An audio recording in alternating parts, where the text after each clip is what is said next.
Racikan Berita 1. Bismillahirrahmanirrahim. Assalamualaikum warahmatullahi wabarakatuh. Waalaikumsalam. Selamat bergabung kembali dalam program IC dari Usul bersama saya Gus Maria dan sahabat saya Dr. Iksan bin Nursi. Seperti biasa, Conversation to Scholars. Bang Nursi, Ya. kita dari sejak awal perang Ukraina Rusia adalah NATO melawan Rusia. Rusia. Ya. Ya, kita belum ada waktu itu yang bahas tentang bagaimana ini NATO, Ukraina dan Rusia, dan akhirnya sekarang sebetulnya yang perang itu adalah Amerika dan Rusia, walaupun sebetulnya NATO tetap aja, NATO itu yang dominan di akhirnya Amerika, dan dominasi Amerika luar biasa, termasuk juga apa yang terjadi di Gaza hari ini juga mungkin juga bisa nanti dilihat kira-kira nextnya apa. Tapi kita sudah bahas ya yang Gaza di Ukraina. Belum mendalam.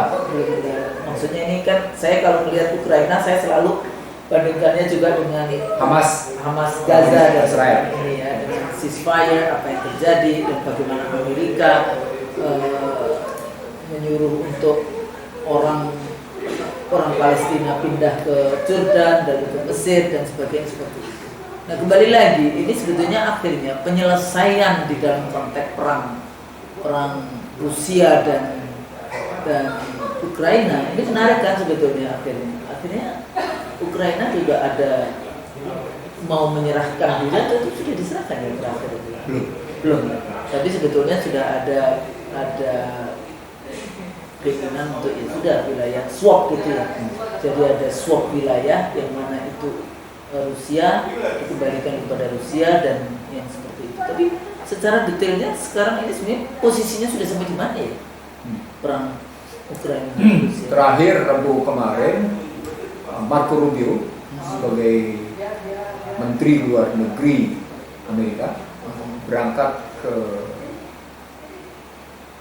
Arab Korea. Ini yang nggak tahu Indonesia di mana ya? Iya. Berangkat ke Arab, menjadikan Arab dan kawasan itu sebagai sarana untuk mereka menyebutnya sebagai peace talk, pembicaraan damai. Iya, Pembicaraan damai antara Ukraina dan Rusia. Konsepnya dibawa dari konsep Trump karena memang Trump menjanjikan begitu dia berkuasa dia akan mengakhiri perang Ukraina Rusia. Di belakang itu banyak kajian, Musno. Iya. Ini bahkan di jejaring WA saya bicara tentang bagaimana konsep yang dibawa adalah konsep tua, konsep Kongo, penyelesaian Kongo. Ya. Sehingga konsep yang dibawa oleh Amerika dalam rangka damai Ukraina Rusia dianggap sebagai salah tempat dan salah sasaran karena situasinya sudah beda. Itu dibahas lagi secara mendalam. Yang kedua, problemnya juga pembahasan damai antara Ukraina dan Rusia itu tidak melibatkan Zelensky, sehingga Zelensky merasa bahkan konsep yang muncul dari Inggris dan Inggris menyatakan siap mendukung Ukraina dalam konstruksi kayak gitu karena Inggris punya konsep sendiri, bahkan Inggris menyatakan siap dukungan militernya. Jerman juga kayak gitu. Artinya konsep perdamaian Ukraina Rusia sesungguhnya juga bicara tentang kekuatan Uni Eropa. Sampai seberapa jauh Eropa diajak terlibat dalam pembicaraan damai. Tapi kenapa Vladimir Zelensky tidak diajak ya? Dia udah jelas-jelas pernyataannya tidak mau menerima apapun dari. Makanya kalau pernyataan Trump, Zelensky adalah diktator. Baru kemudian juga disebut Putin juga diktator. Nah, Zelensky tidak diajak gitu karena dianggap sementara ini Ukraina sudah menerima bantuan dari Amerika, begitu sudah menerima bantuan dari Uni Eropa. Itu dalam angka saya sudah lebih dari 10 miliar US dollar. Walaupun statusnya bentuk macam-macam. Ya, senjata lah, inilah logistik lah, semacam-macam di situ. Tapi saatnya sama sesungguhnya sejumlah kekayaan Ukraina juga sudah beralih. Ukraina dulu itu sebetulnya dia kuat di.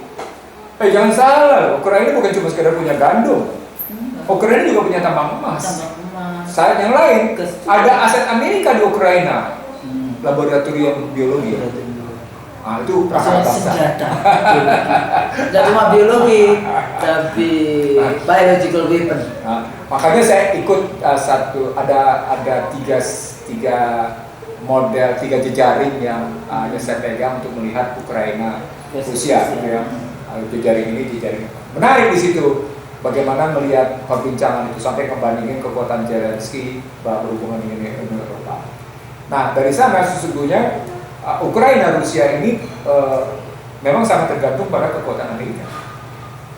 Sama seperti bagaimana kekuatan Badan Kesehatan Dunia, pendanaannya sangat tergantung dari Amerika. Sehingga ketika Amerika keluar dari WHO, nah serta merta yang namanya Dirjen Kesehatan Dunianya ngerayu negara-negara lain agar meminta Amerika balik gitu. Sehingga dia ada lagi juga yang untuk USAID. Paris Accord. Soalnya USAID itu dibubarkan. Ini Amerika pun menarik diri dari Paris Accord, dari Global Climate Change. Jadi ada beberapa kebijakan Amerika yang seperti. Jadi balik lagi dia inward looking dalam konteks itu. Itulah yang namanya Amerika. Dia bicara internasionalisme yang kontennya adalah nasionalisme Amerika. Jadi dalam kepak multilateral, dalam kepak multipolar, gitu ya. Sebenarnya dia bicara kekuatan nasional dia. Bicara tentang kekuatan nasional namanya dia. aja, Menteri Luar Negerinya namanya Apa? Minister. State Department. Jadi kita itu semuanya dianggap bagian, negara bagian. Negara bagian. Jadi objeknya Amerika di dalam konteks itu. Ya. Lucu aja ya. Nah, saat yang sama Peter Nixon juga bicara terbang ke kawasan Eropa, ke kawasan Timur Tengah. Dia bicara juga tentang Ukraina, gitu ya, disatukan, tapi sekaligus juga bicara tentang perang Hamas, gitu. Peter Nixon. Nah, Peter Nixon adalah salah seorang veteran perang Teluk, veteran perang Irak, veteran perang Syria. Lalu kemudian Middle East ya? Iya, lalu dia keluar, balik lagi ke Amerika dan mengundurkan diri dari polisi. Lalu masuk dia ke yang namanya CARE Veteran of US Amerika. Lalu keluarlah buku dia tentang American Crusade. Dia bicara tentang bagaimana tentara perang-perang salib itu muncul gitu pada gitu ya. Makanya dia bicara tentang tadi bagaimana penyelesaian Hamas terhadap Israel gitu ya, dan melanjutkan kebijakan Trump untuk memindahkan penduduk Gaza ke Mesir dan ke Jordan dengan membangun rumah yang katanya lebih mewah dari padahal di belakang konsep Gaza itu bukan cuma sekedar soal agama, tapi juga ada persoalan Ben Gurion Kanal yang hingga sekarang akan dipakai. Ya, Ben Gurion Kanal gitu. Tapi juga gas katanya di situ. Ya, ada beberapa sumber kaya, tapi kalau saya punya dua konsep di situ. Konsep pertama adalah soal agama, tapi yang kedua adalah soal Ben Gurion Kanal. Nah, sekarang kalau kita melihat begitu, dua hal ini, maka sebenarnya konsep tadi inward lookingnya Amerika tetap dalam rangka dia mendominasi. Nah, minimal dia selesaikan dulu kawasan Eropa dan Timur Tengah. Sekarang pertanyaannya, kenapa mesti diselesaikan Ukraina dengan Rusia? Dan kenapa dia tetap memaksa anggota NATO memenuhi kewajiban budgetnya, jadi mandatory budgetnya. Mandatory budgetnya adalah 2 sampai dengan 3% dari budget dia harus belanja militer. Sementara Amerika adalah satu-satunya negara yang tidak pernah mengimpor senjata. Dia selalu mengekspor senjata. Gitu. Itu ini. Artinya Amerika. Ya. Disitulah industrial military complex. Ya, ketemu dengan persoalan baja, ketemu dengan persoalan yang namanya fossil energy, gitu Husnul. Macam kan waktu itu sebenarnya sudah ada gambarnya itu. Kan sekarang ini yang namanya alat militer berbasis baterai cuma drone. Yang lain masih belum bisa berbasis tank, belum bisa berbasis baterai, belum bisa dia. Nah, pesawat masih belum bisa berbasis baterai, masih berbasis fosil gitu loh kan. Risetnya masih panjang. Sejumlah peralatan militer lainnya masih lebih banyak berbasis fosil daripada berbasis baterai. Artinya sesungguhnya ini kepentingan Partai Republik mengembangkan industri militernya, gitu melihatnya. Nah dari sana dia merasa penting untuk mendayagunakan posisi dirinya dengan melihat Rusia. Karena Rusia adalah juga negara yang mengekspor barang-barang tertentu ke Amerika, gitu. Melihatnya, di situ kelihatan struktur ekspornya. Jadi walaupun mereka perang, walaupun ini, tapi beberapa termasuk juga Cina kan, makanya trade war apa itu menjadi bagian yang penting dalam konteks global. Saya punya angka-angkanya gitu ya, nanti bisa dilihat dalam kerangka ekspor impor, nanti bisa kita ambil di situ. Gitu. Kita juga IC dari Seoul pernah memposting tentang bagaimana sesungguhnya pertarungan itu terjadi. Nah sekarang kalau kita balik lagi perang Ukraina Rusia, kenapa bisa kayak gitu? Karena pada hakikatnya dia cuma, di sini menarik, dia cuma menghabiskan belanja Amerika yang sedang terjadi penghematan gitu ya, tapi tidak memberikan manfaat yang optimal. Di tengah yang namanya Amerika harus menyelamatkan asetnya di Ukraina gitu. Sebenarnya baginya itu sebenarnya itu gitu. Nah pada saat yang sama tadi naikin belanja NATO. Pada saat yang sama diselesaikan namanya Israel yang tidak bisa mengalahkan Hamas, dan itu juga menyita biaya besar-besaran. Makanya diselesaikan dengan cara kayak gitu. Jadi poinnya adalah making money tujuannya. Jadi baik konsep perang konvensional maupun melalui yaitu military industrial kompleksnya Amerika adalah rangka making money. Total aja jadi pada hakikatnya baik penyelesaian Hamas terhadap Israel atau penyelesaian Ukraina terhadap Rusia, motifnya adalah making money. Apa poinnya? Memang perekonomian Amerika dalam posisi menuju kehancuran, menuju berantakan. Ditambah lagi apa yang terjadi di Los Angeles? Itu kebakaran. Ya kan maksudnya kan itu artinya kan bukan, ada 3 bencana besar loh. Kebakaran, banjir, badai. Dan banjirnya itu langsung jadi es. Iya, badai. Jadi sampai mereka mengeluarkan biaya miliaran dolar juga, dan tidak kecil, bahkan dihitung-hitung sampai ratusan. Kalau untuk yang namanya kebakaran di Los Angeles, California itu sekitar disebut-sebut sekitar 200-an miliar US dollar. Angka pastinya belum keluar, tapi mereka bilang berapa. Tapi itu yang bisa diganti, tapi sejarah dari masing-masing yang menjadi habis. Ya, karena mereka menghabiskan Irak. Kenapa dunia itu fana itu ya di situ? Bukan. Jadi Allah memberikan bukti. Allah menghancurkan Irak, negeri 1001 malam dalam posisi kejayaan Muslim, dihancurkan. Kan Los Angeles, the center of Hollywood, the center of civilization, US civilization. Dianggap sebagai the advances of cultural, US cultural. Itu kan. The popular culture. Iya, popular culture. Di situ dihancurkan habis. Di situ indikasi. Allah menunjukkan bahwa ketika dia ingin menghancurkan sebuah keunggulan budaya berbasis materi, itu urusan mudah sekali. Tidak perlu dia lama-lama seperti memerangi Irak gitu. Yang kalah gitu. Berapa hari itu? Iya, cukup. Habis sudah. Burung ngambil ranting-rantingnya habis. Begitu juga banjir di Florida.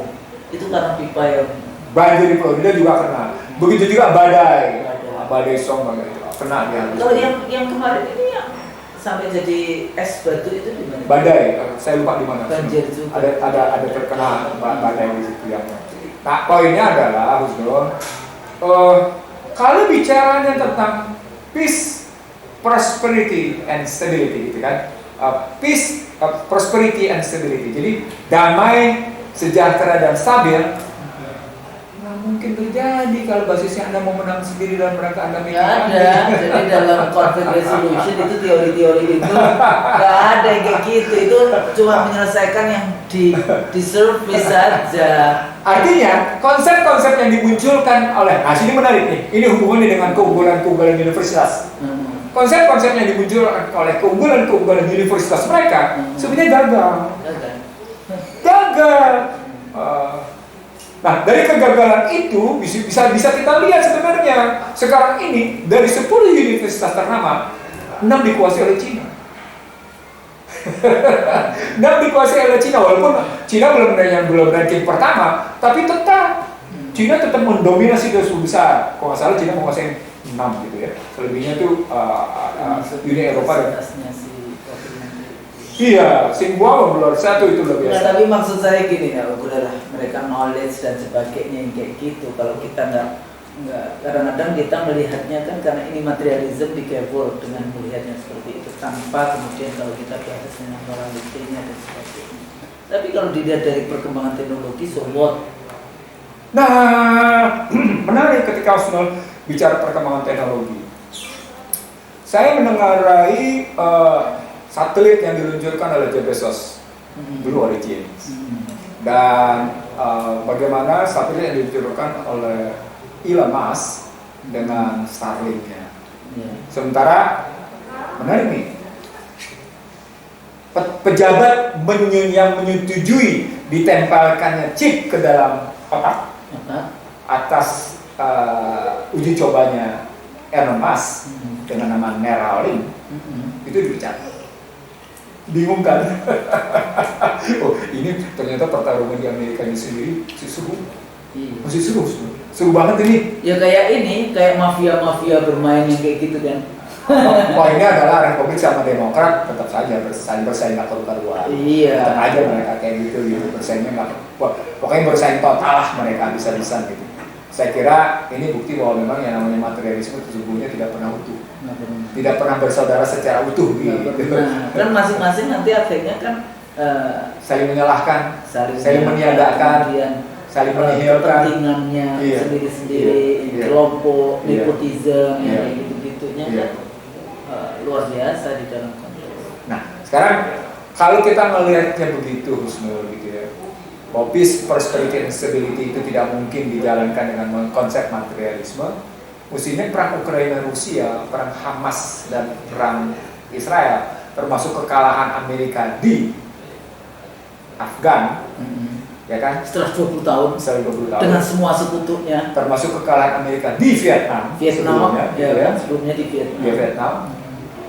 Pembelajaran bagi masyarakat dunia bahwa kekuatan. Tapi waktu Vietnam dulu masih konvensi, ya jadi kayak TV, radio. Sekarang kan enggak, ini kan kita bisa langsung melihat live-nya. Enggak akan usah bertanya teknologi. Iya, maksudnya. Artinya keunggulan teknologi tidak menjamin serta-merta Anda menjadi the winner. Enggak. Apalagi genuine winner gitu ya. Genuine winner, pemenang sejati gitu ya. Anda menjadi pemenang sejati. Enggak tuh. Gitu. Jadi kayak misalnya contoh Zionis Israel, kan sebenarnya dia bisa aja kan ngabisin. Kenapa sampai saya ngomong kayak gitu semua? Sampai harus bilang siapa ngabisin? Di dalam tadi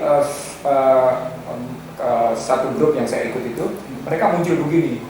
Who is the winner in Ukraine against Rusia? Pertanyaan kayak gitu.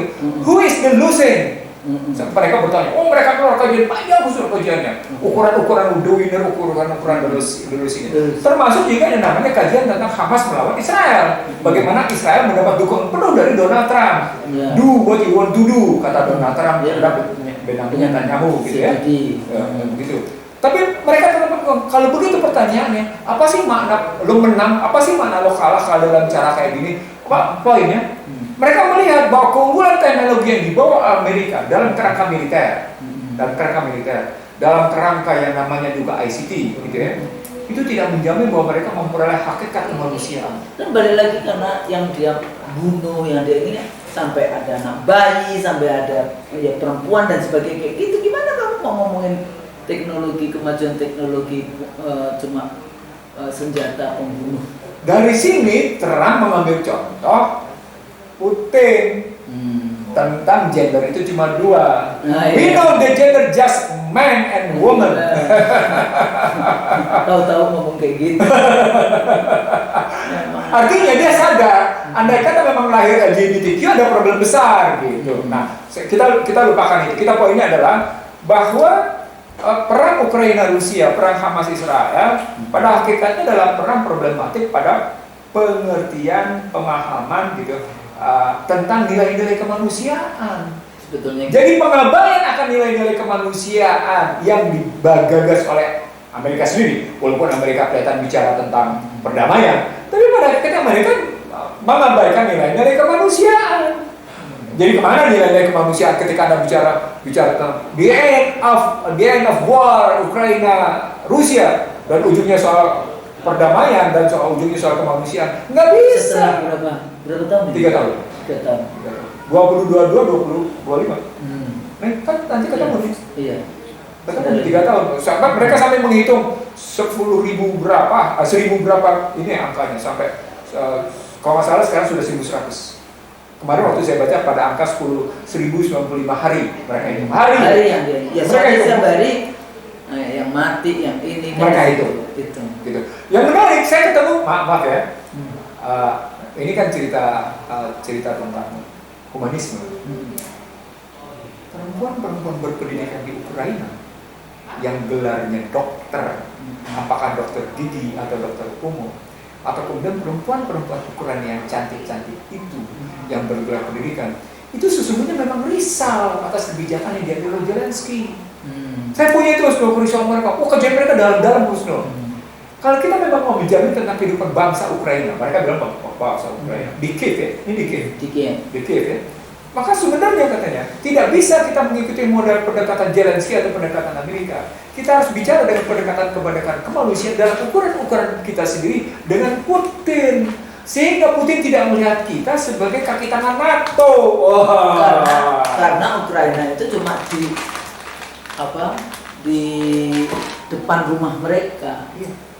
Dan dianggap sebagai halaman depan rumah mereka. Nah, kalau NATO ada di situ pasti. Nah, kalau halaman rumah depan mereka terus diperbesar, diperluas, militer.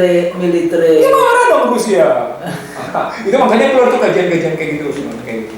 Apa ini kita dianggapnya pro Rusia gitu. Nah, kita nggak ditekan. No. Ini bukan soal sama seperti kita ketika bicara tentang kuning dan putih di Indonesia. Kita tidak dalam rangka mendukung putih.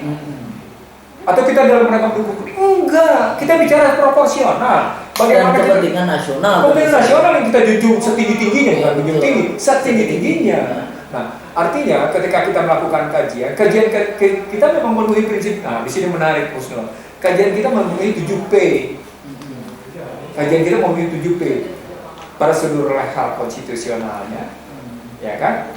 Prudensialnya, proporsionalnya, profesionalnya, public domainnya. Wah, di sini public domainnya di sini harus kita dapat gitu ya. Harus kita dapat nih. Yeah. Prosperity-nya, dan terakhir public benefit-nya.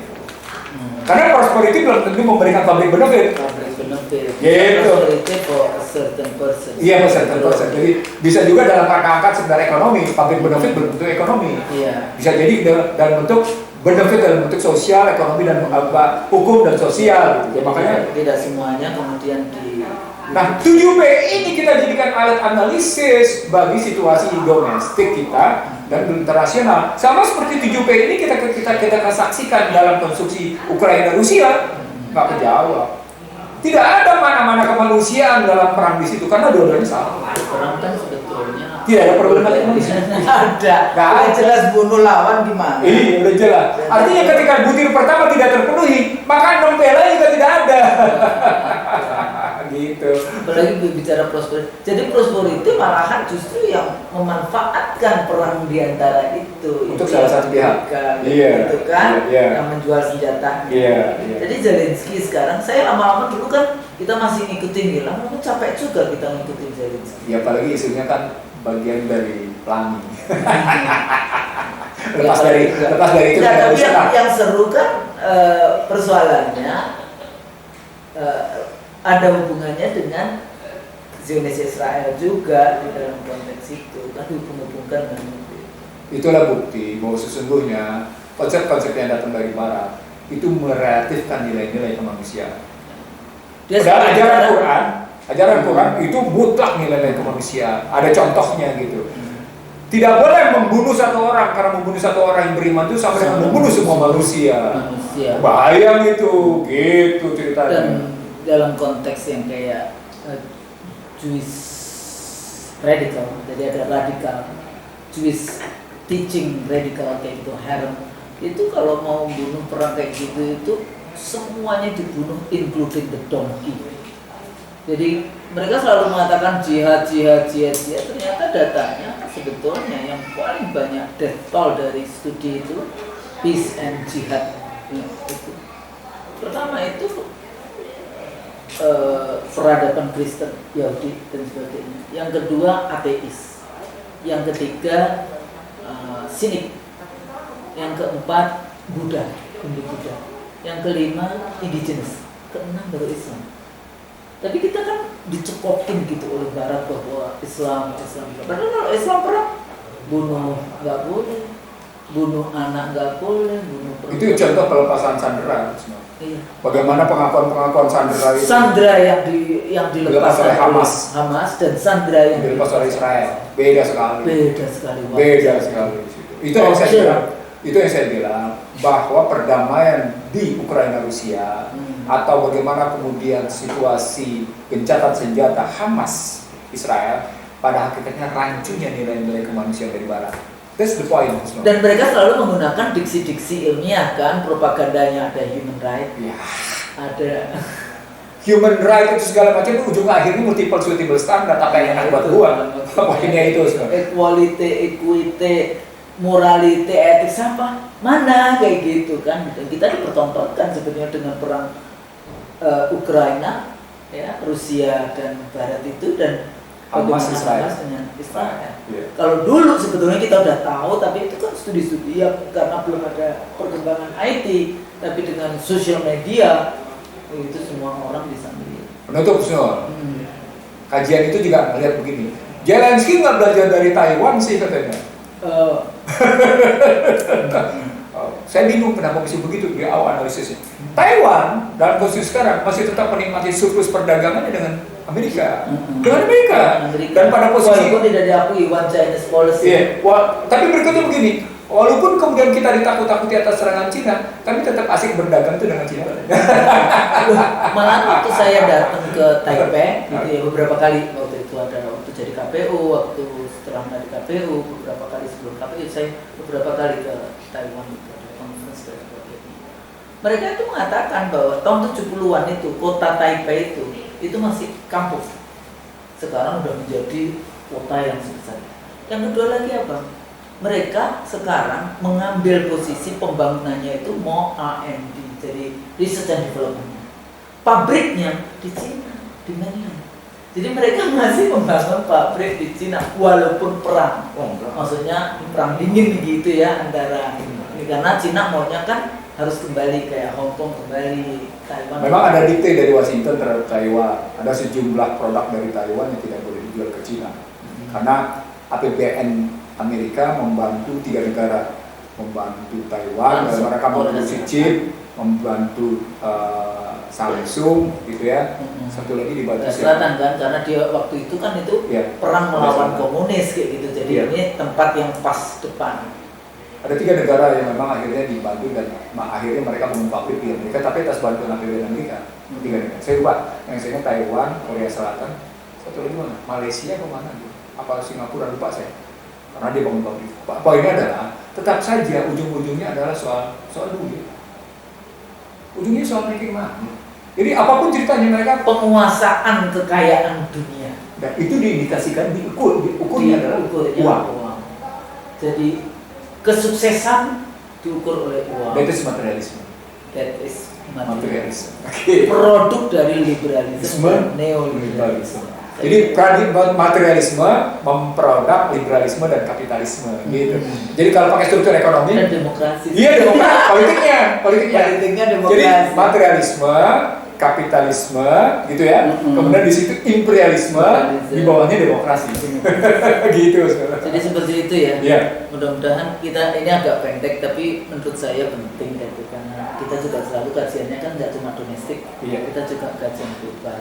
Apa yang kita bahas mudah-mudahan bermanfaat. Kalau salah kita mohon maaf. Kalau yang benar hanya dari Allah. Assalamualaikum warahmatullahi wabarakatuh. Waalaikumsalam warahmatullahi wabarakatuh.